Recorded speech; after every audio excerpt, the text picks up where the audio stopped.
My family was dirt poor. To pay for my college tuition, I worked on a construction site, but I ended up getting beaten black and blue after pissing off the foreman. To keep my parents from worrying, I went to a local urgent care clinic. But there, I saw my parents, dressed in high-end luxury brands, holding another boy, waiting to get registered. Doctor, our precious Ryan just cut his finger with a fruit knife. Please save him. With that, my dad threw a default text stack of cash at me. Get lost, you filthy beggar. Don't ruin Ryan's sight. The boys in their arms looked at me with pure disgust, like I was a piece of trash. I looked at their expensive designer clothes, and then at the luxury Rolls-Royce parked right outside the clinic. Then I looked at my own dirty, torn clothes. My throat tightened. With a broken heart, I walked straight to the Army recruiting office. I never planned to see them again.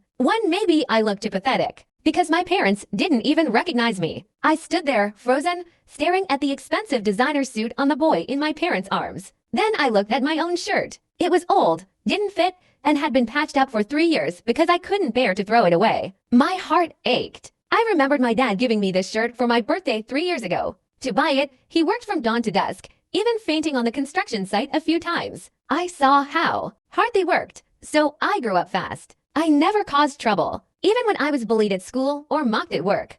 I kept it to myself and licked my wounds in secret. Even when the girl I liked confessed to me, I smiled and rejected her out of insecurity. I knew my family couldn't afford any mistakes. Every step of my life had to be carefully calculated. But now I realized my parents weren't poor at all. The only poor one was me. They gave that boy infinite luxury, yet they wouldn't even give me the tuition deposit I needed to change my life. Tears streaming down my face, I walked out of the clinic like a ghost. People on the street avoided me, terrified I would get too close. Of course, if my own parents treated me like trash, why would strangers be any different? I went back to our rented shack. I washed off the dirt with cold water, patched my torn clothes with old rags I found, and laid on the hard wooden bed, nursing my hurts. After what felt like hours, my parents' voices came from outside. Ethan, come out quick. Look what we brought you. My body was in pain, my lips pale. I was running a fever. I forced myself to stand and walked out. My parents were back in their cheap,